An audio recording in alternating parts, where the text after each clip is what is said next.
Welcome to Kicking It Local, the podcast all about the football community in South Australia. I'm your host, Johnny Kecko, and today I am joined by a player who has had experience overseas in Scotland and also in the A-League, winning a couple of trophies as well with Brisbane Roar under Ange Postecoglou and Western Sydney Wanderers, and now sees himself in the local leagues with Cumberland United.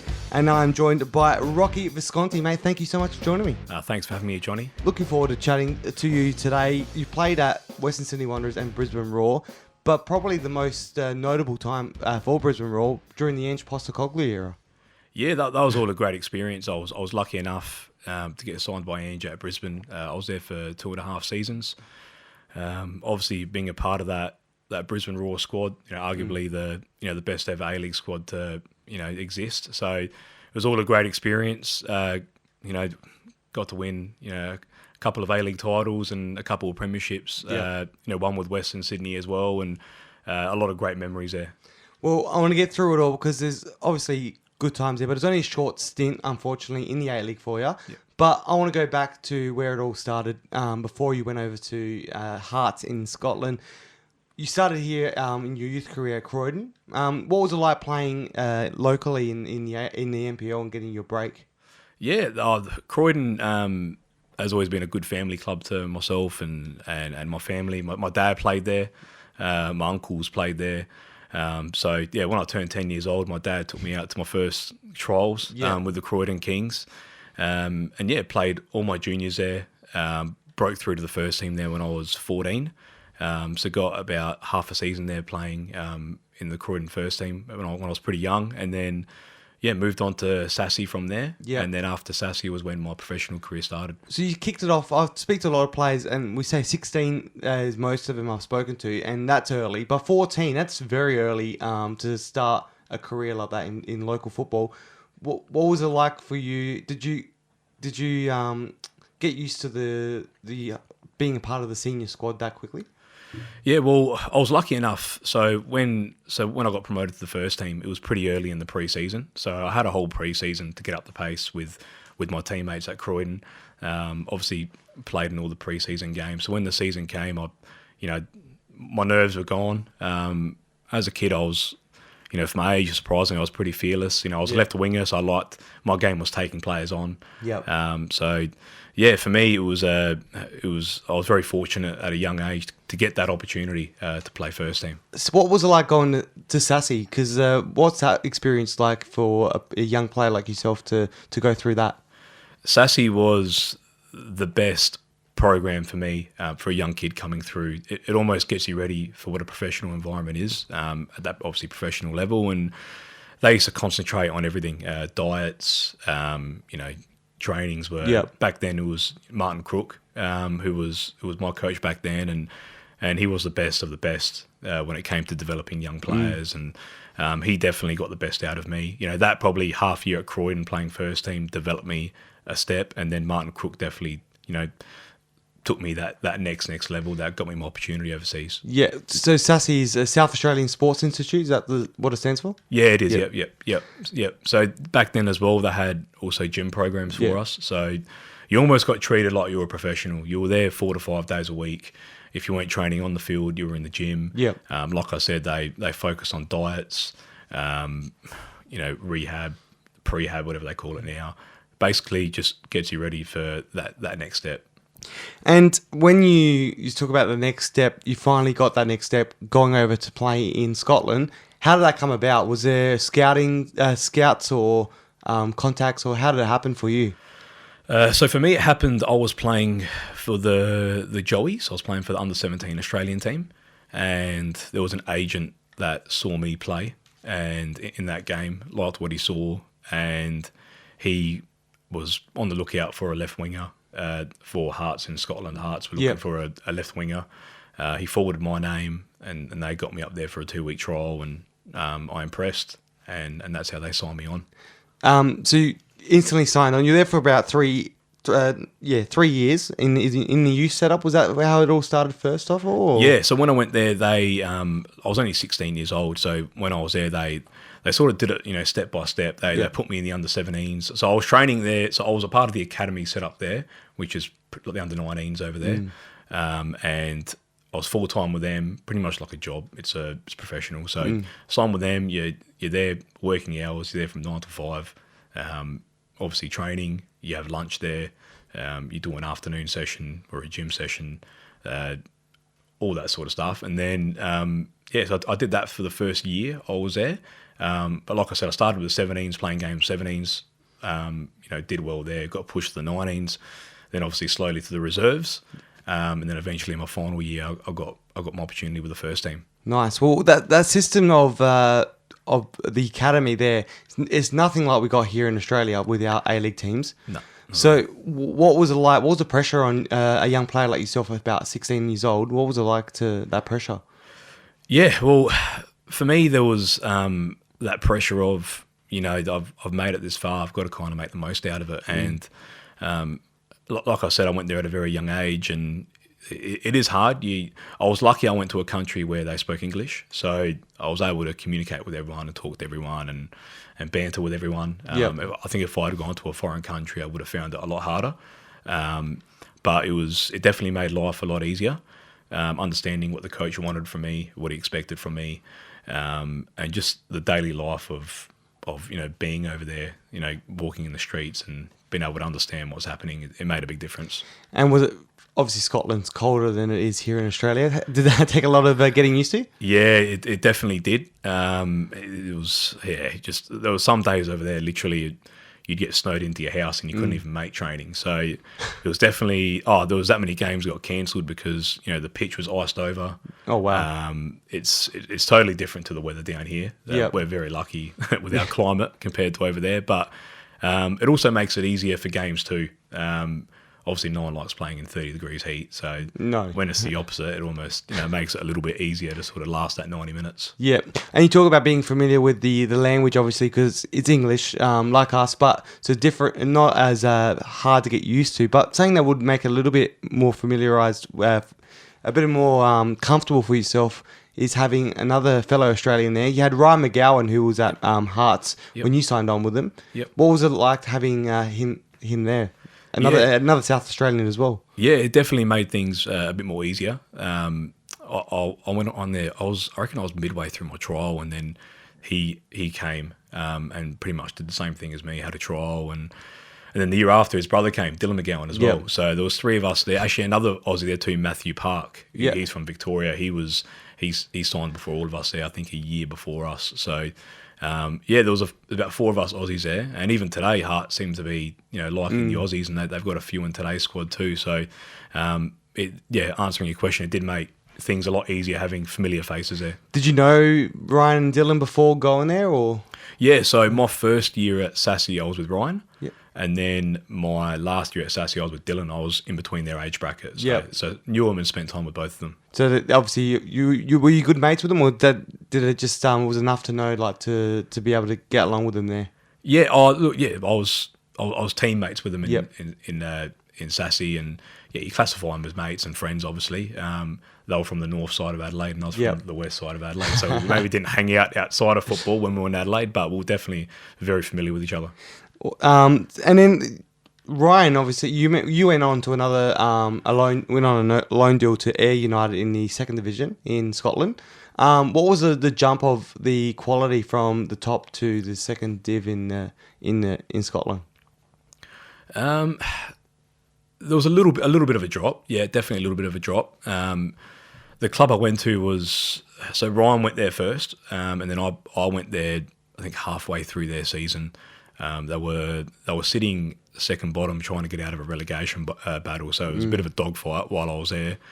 I played my first game for Ayr United, and I did really, really well. I got man of the match that game. But then unfortunately in training the week after, I ripped my hammy. So I was out for a good 6-7 weeks. So it wasn't a successful loan period for me. Yep. I got back for the last couple of games, but it just, trying to catch up with fitness levels, it was very difficult. A lot of Australians, there's been a lot of comparison to the A-League to the Scottish League, saying A-League, some people say A-League's stronger than the Scottish League because Scottish League only has they say that only Scottish League has a couple of strong teams, not a full league of strong teams.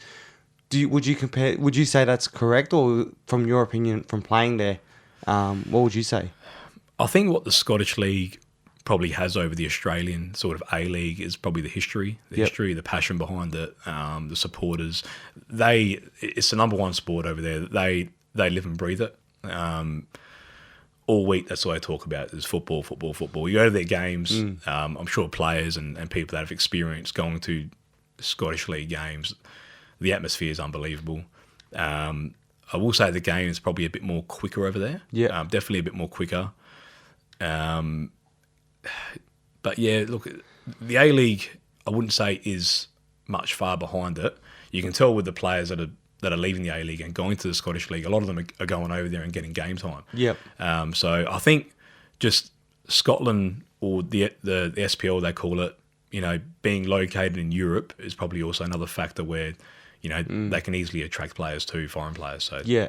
And you said how in your squad there's a lot of Australians, there's 4 Aussies during your time, and Scottish leagues they're starting to hire a lot of Scottish players and even coaches with Ange Postecoglou and also Harry Kewell now at Celtic. But another player, Ange Postecoglou is now head coach at Celtic. But he's also influential in bringing you back to Australia at Brisbane Roar after your time at Hearts. He was. Well, back to the under-17 Joey's team, he was my coach for the under-17 Joey's team. So I think when Ange heard that I was looking to come back to Australia, and he had just taken over Brisbane, he was losing 2 left-sided players. He was losing Tommy Orr and Michael Zula at that time. So it was 2 good players. Yeah, pretty much a good opportunity for a left-sided player to get signed up for Brisbane, and him having me in the past, we had a conversation together over the phone and decided that was going to be the best move for me. So, yeah. What was it like playing under there? Because that was probably one of the best periods for Brisbane Roar back in the 2010-2011 period. Because everyone knew him as Raw Salona. Undefeated during a period of that as well. What was it like to trying to get into that squad and then playing a part of that? Yeah, it was a very difficult team to break into. A part of the 36 undefeated, and like I touched on before, probably the most successful, A-League squad to be a part of. So it was obviously very hard to number one even get into that starting 11, and then once you did, to even hold on to your spot, it was full of great players. Players playing in front of me in my position. I had guys like Thomas Bruich, Matty Mackay, Massimo Madoka. Just some great players who have played a lot of A-League games, and had very good careers. So it was a lot of great memories I have there. Brisbane was definitely one of my favourite places to be. Well, Thomas Bruich is one of the best players to come out of Brisbane, and also Mackay as well. What was it like to play under those 2 players? What was the experience for you like? Both 2 very different people. Thomas was obviously great to train with, great to play with, sometimes magical to some of the stuff he'd do. Great leader, showed by example with his attitude as well. Very focused person. Matty Mackay was probably the best captain I've played with in my career. He was just always knew what to say at the right time. He was a workhorse, an absolute warrior on the field, and off the field was a great guy. And the coach, Ange Postecoglou, probably one of the best now coaches of our time in Australia, to come out of here. So what was it like to be underneath him and his coaching style? What was that like? That was a great experience. Just hopefully one day when I coach, there's definitely things that he taught or he told us back then with his style of play that that I can hopefully use in the future. There's stuff that always springs to mind that he used to say, or things we used to do at training, or just different tactics or the way he used to go about things. He was definitely the best coach I've played under. What are some of those unique things that he has in his coaching style that makes him so successful as a coach? The number one thing is that he gets a belief from his players. So it doesn't matter what he says. His players believe it. He's got that attitude, and just that presence of he's the boss. What he says goes. Whether it's right or wrong, you believe it. So that's one thing I learned from my time there. If you as a coach can get your players to believe in you in that much, Yeah. then they're going to go out there and do exactly what you want them to do. So, he was he ever aggressive or like loud? Because I remember seeing him get angry when his team was losing. He would get angry in the change rooms and all that. Did you experience any of that with him, or because he gets passionate, not just angry, but more passion? Yeah, he does.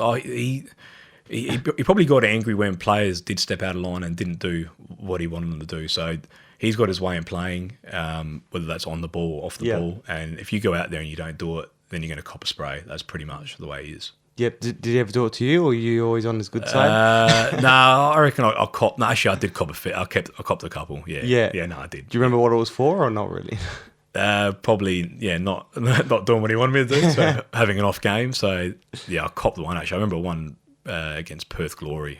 I copped a nice one. So sorry. Can you go into what it was, or you don't want to? You don't I have to. got dragged. I got dragged at half time. So I think that says a lot. But it was.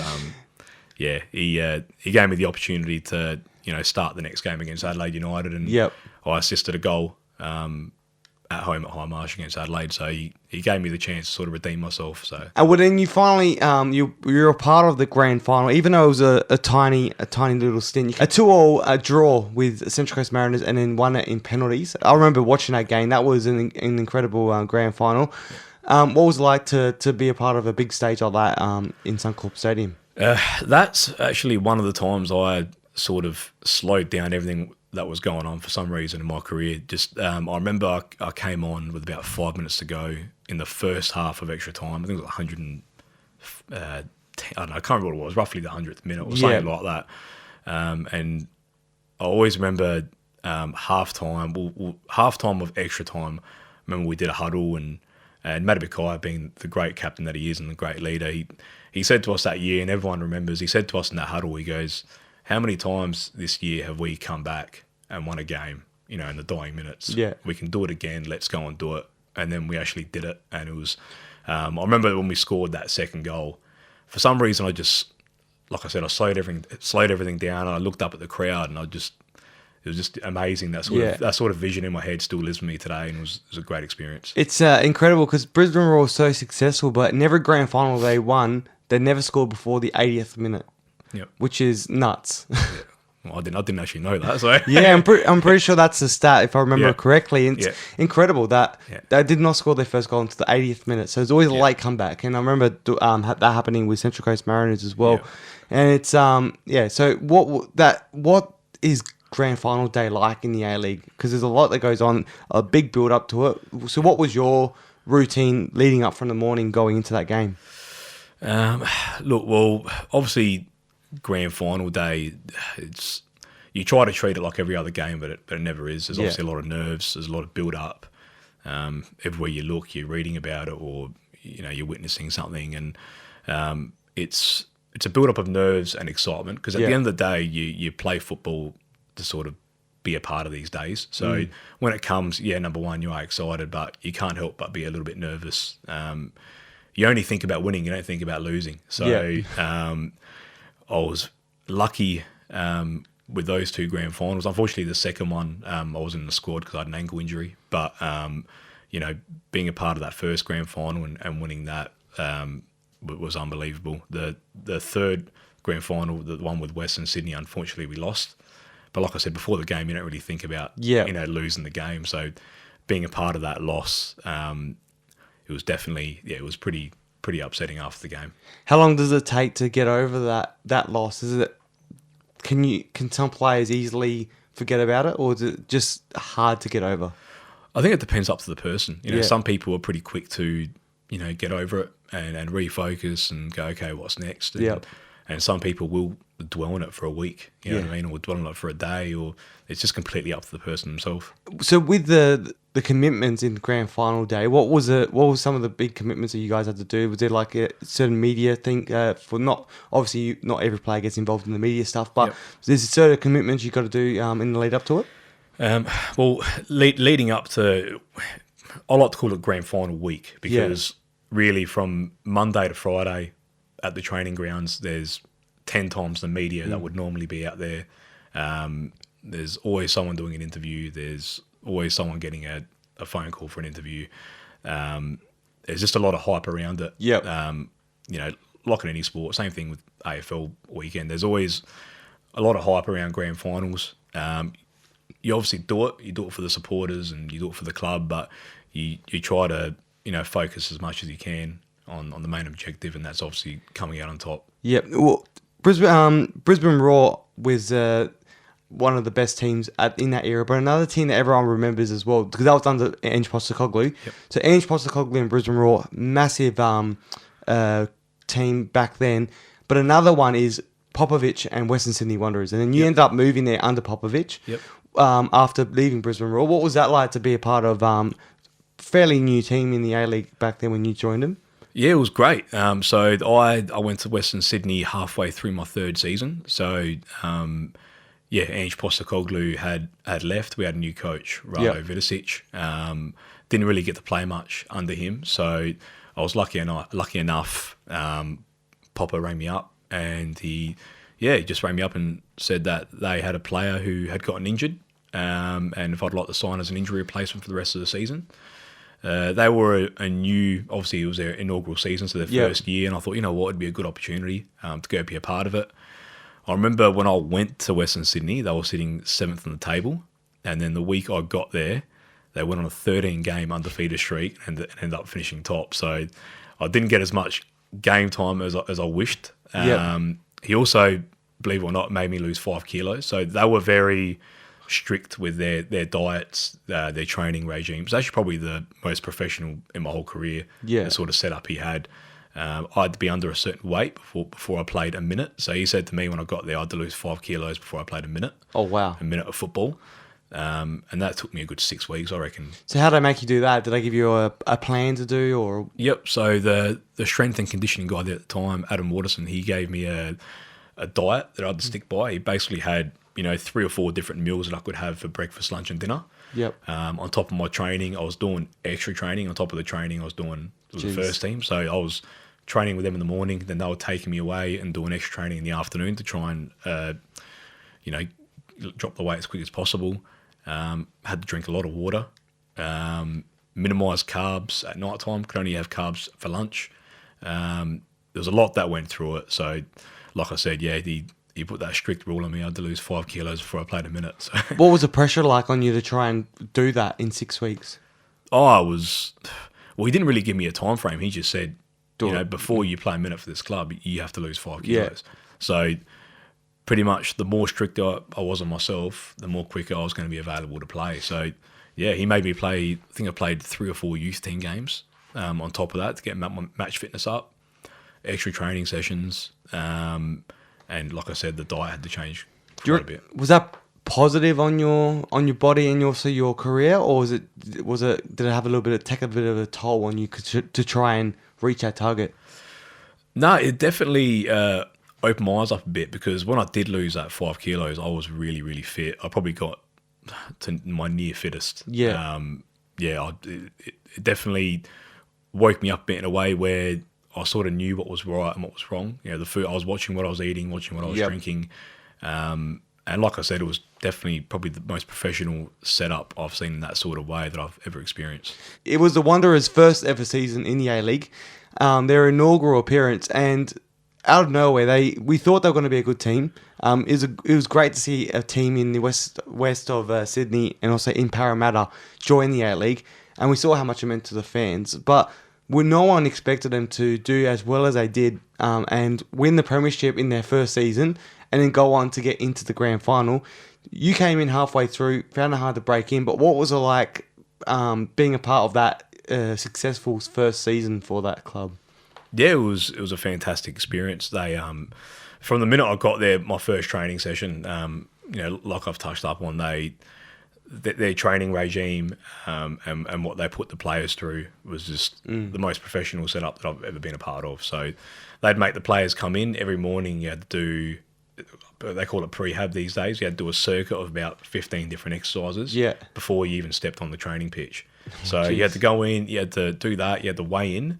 So they're obviously checking your weights every morning to see Yeah. if you've indulged or not before. They were very strict, strict. If you were a kilo over or 2 kilos over, what they'd ask you, why? What did you do last night? And then on the training park was just, it was the hardest training sessions I've experienced. Just like I said, from the first training session I went there, I said straight away, even to myself, I'm like good things are going to happen here. Like, this team works way too hard to be sitting in 7th spot. And then they went on, like I said before, a 13-game undefeated streak, finished top, and then obviously fell short on the grand final day. But if you were a part of that squad, you know exactly what you had to go through, how hard you trained, how headstrong you had to be to stick to your diets. Didn't matter how hungry you were, like, just stick to your diets, stick to the training regimes, and it was by no surprise to why they did so well that year. Was it a good environment to be a part of with that strictness, or not? What was it like? It was mentally hard, definitely mentally hard, but it was rewarding. You saw the rewards coming out of it. Obviously saw the results. You saw how Western Sydney, they obviously started slow, but as the season got on, they just got better and better, and then making a grand final in your first year of an existence of a club is just an achievement in itself. What was the celebrations like once that was achieved? Because obviously with other clubs, they've gone through heartache over the years, and then once they win, it's different because they've gone through the heartache, and then they finally get the success. But this is the first year ever, and they've instantly got success. What was the experience? What was that like for the club back then? It was just a build-up. From when I signed at Western Sydney, obviously number one, I was looking forward to join my new teammates. But number two, I was looking forward to witness the famous crowd. The Western Sydney crowd was unbelievable. Being at Parramatta Stadium too, there was a nice little atmosphere in there, and just like I said, it felt like a build-up. Building into that grand final, it felt like the club was just getting bigger and bigger. More supporters were jumping on board. More attention was getting probably put to Western Sydney, other than the other clubs who were probably known as the more probably favourites. Central Coast were very strong. Brisbane had come off a good couple of years, and Western Sydney just sort of come under the radar. Yeah. So that last game against Newcastle, where we wrapped up the Premier's Plate, was definitely a big night, and we I remember celebrating that. But then after that, we obviously cracked on to finals, and like I said, it was disappointing to fall short at the end. But like I said, first season a club's ever existed, and you make a grand final. It's hard to be disappointed for long. After losing that game, you got to look back and see, we achieved quite a bit. Yeah, the red and black block, everyone remembers them back then. It's not the same as it was back then, but they were probably the best supporters group aside from Melbourne Victory. But what was it like to play in front of them, and how loud was it on the pitch when you got the opportunity to? For me, it was the closest thing to being in Europe. That sort of crowd and that atmosphere.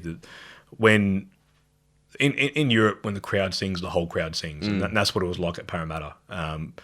When the Wanderers supporters sang, the whole crowd sang, and it was just so loud and electric. It was unbelievable to be a part of it. What do you think the reason why we don't see that everywhere else? It's a bit more stale in other clubs.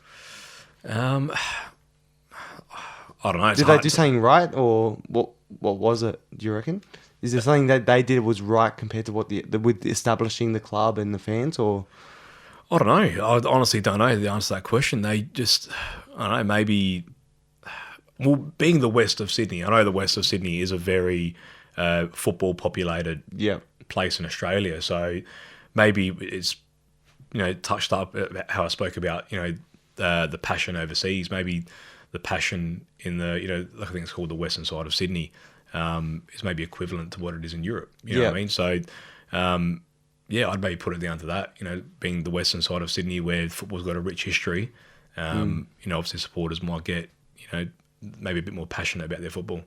And it was great to see them like that. Because I remember when I came to Adelaide in 2016, 3 years later, and they lost that grand final again. It was great as an Adelaide United fan to watch them lose again. But they brought a big squad down, a big supporters base down as well. And they're very supportive, and it was awesome to see for the league. Unfortunately, they renovated the stadium and it kind of killed it off a little bit. After 3 years, it's hard to try and maintain that for 3 years in places where it's not your own home. But hopefully they can get that back again, because as you just recalled, like, it does seem like it was really good for the players as well and really backed you guys up.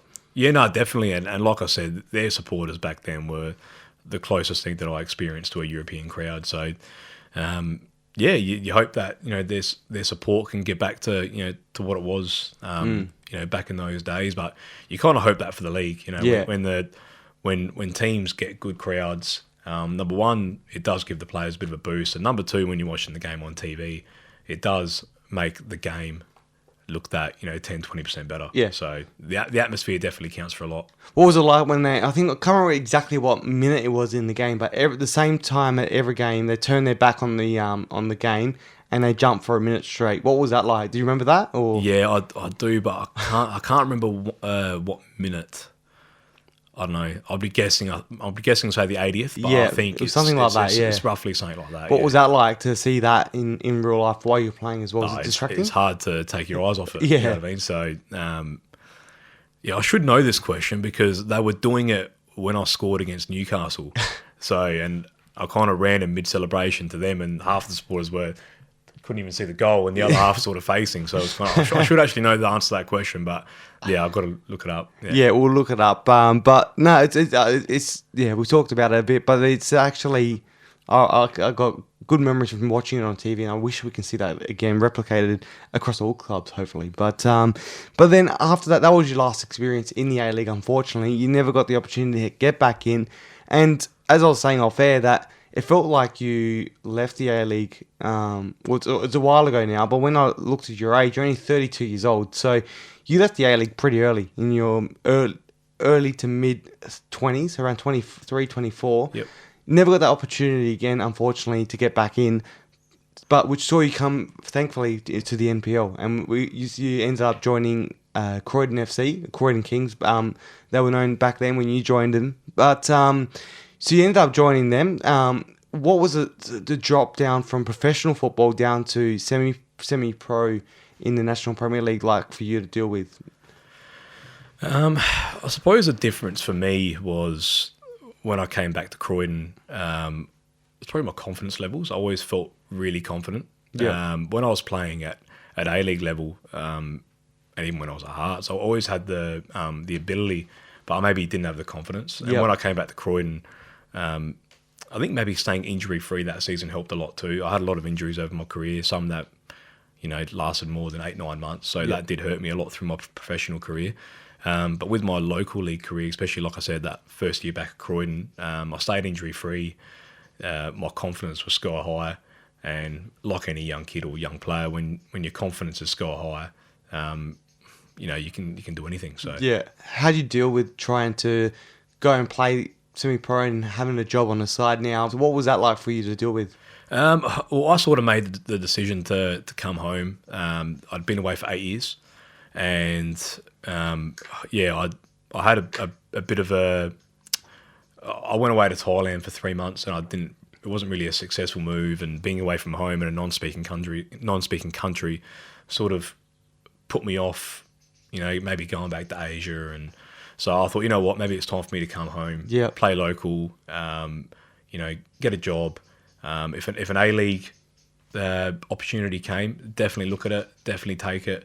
But I wanted to almost, you know, come home and sort of restart my career a bit. Yeah, unfortunately, no A-League opportunity arose again for you. But there was a lot of rumours, and everyone, even when I was an LA United fan back then, would love to have seen you play for LA United. Seeing you in the local leagues and doing so well at Croydon, there was a lot of rumours going around that you would join LA United. Was there anything there for you to join, or?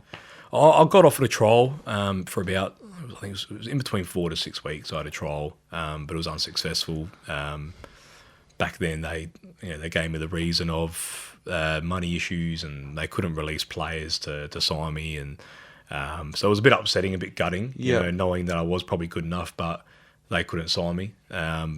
If I did have one regret, it was probably that I didn't throw myself out there to go trial with someone else, because I was coming off a really good season at Croydon. I won the Surge Melter that year. And like I said, my confidence was sky high.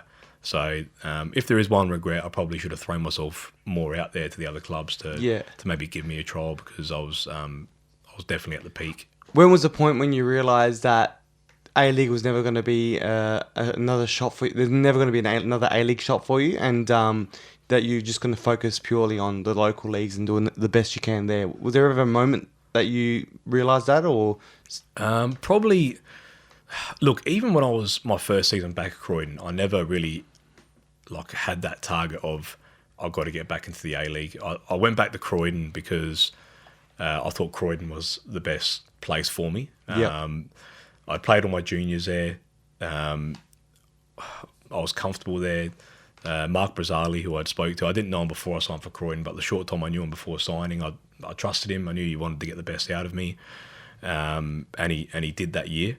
And I wanted to go back to Croydon because I knew it would get the best out of me in a way where not only did I want to, prove that I've still got it, but I wanted to win games for that club because I had a connection with that club. So, I wanted to get the best out of myself and get the best out of the club, and I think they got the best out of me that year.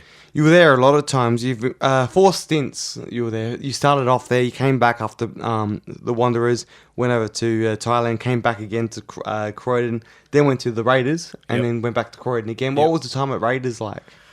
Raiders, I enjoyed myself. My first year there was very successful. That they had just gotten promoted, so it was their first year up back into the top flight in Adelaide, and they signed.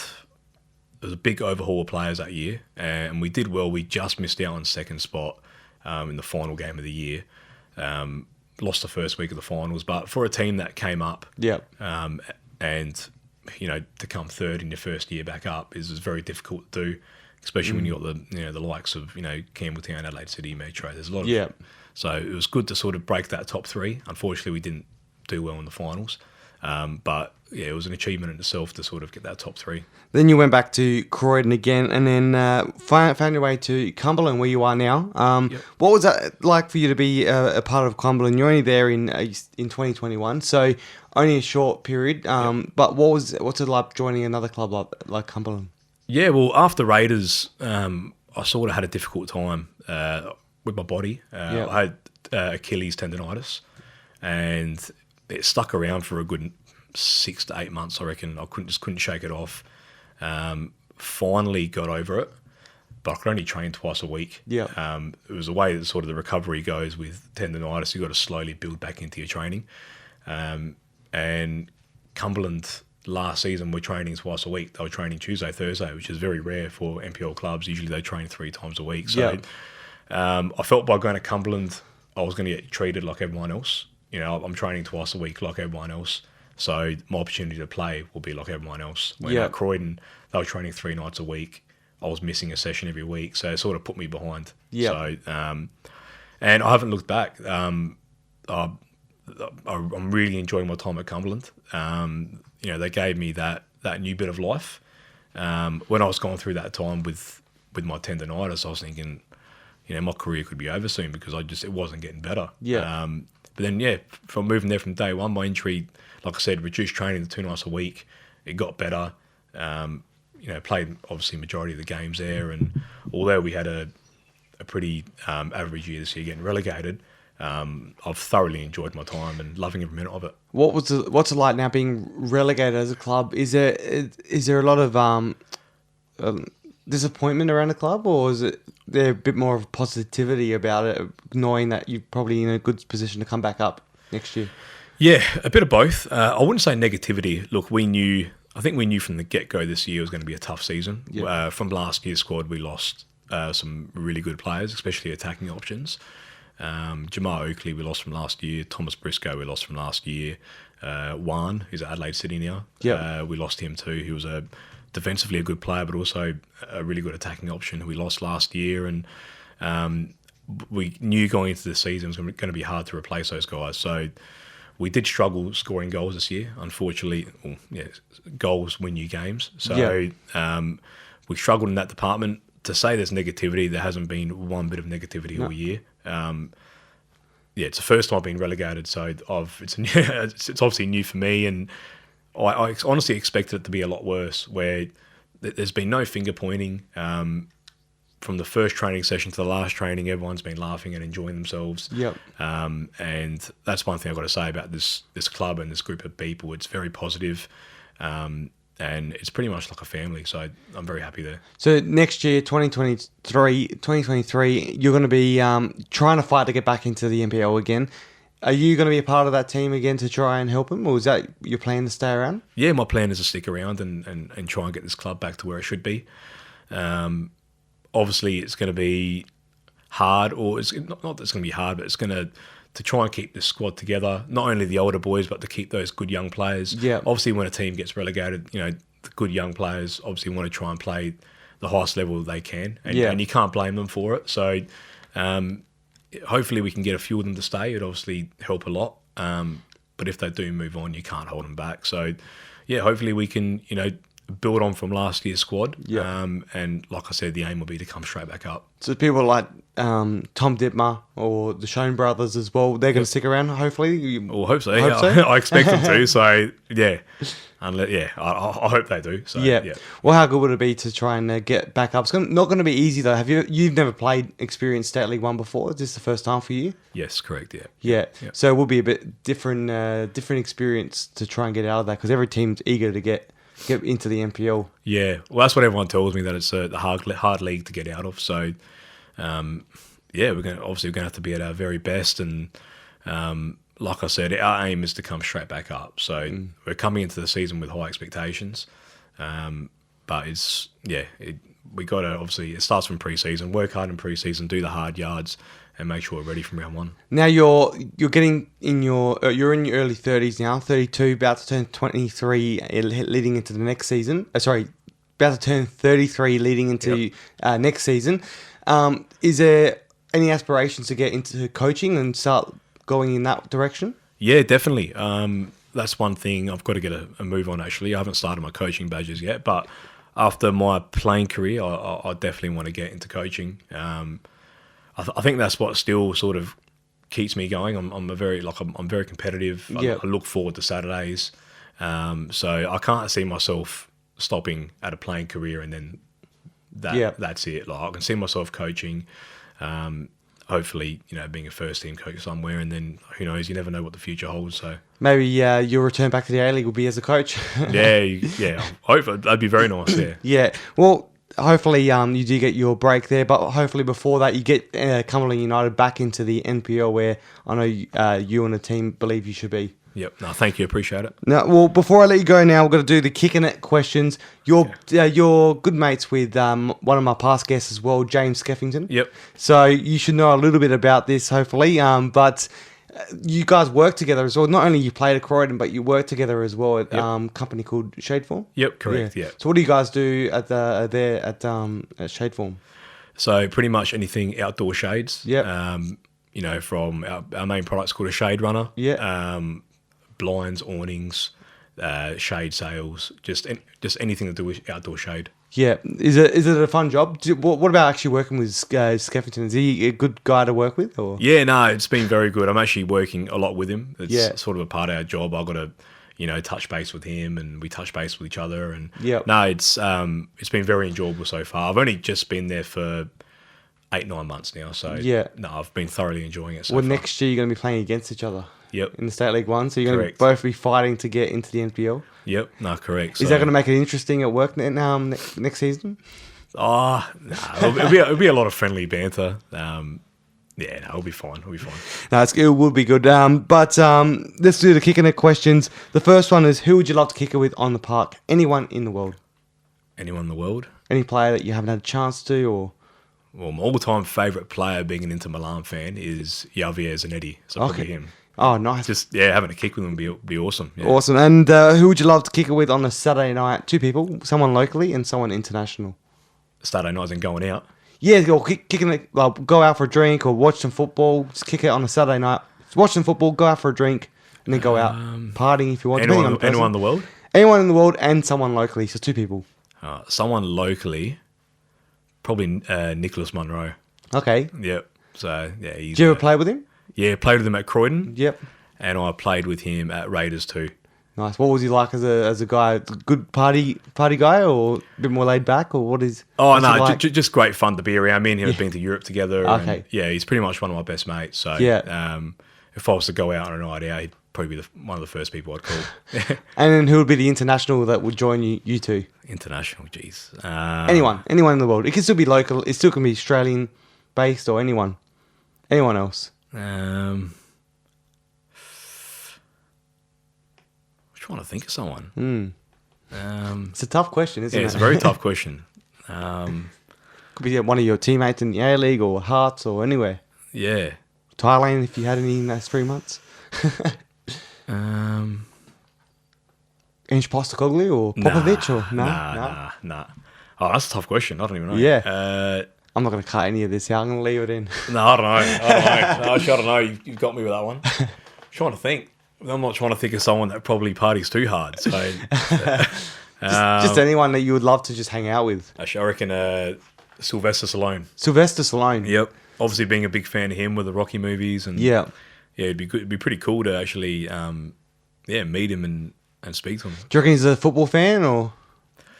I don't know. Thinking with the Italian background, he would be. Yep. But it'd be awesome just to speak to him. Obviously, the Rocky movies, having obviously the same name, grew up watching those movies countless number of times. So it'd be awesome to meet him and speak to him about that. Yep. So, would you listen? Do you listen to the Rocky soundtrack on the days of your game day? Nah, never. Not a pump up? Nah? Nah, never. You gonna sit there in the mirror listening to it now? Nah, never done that.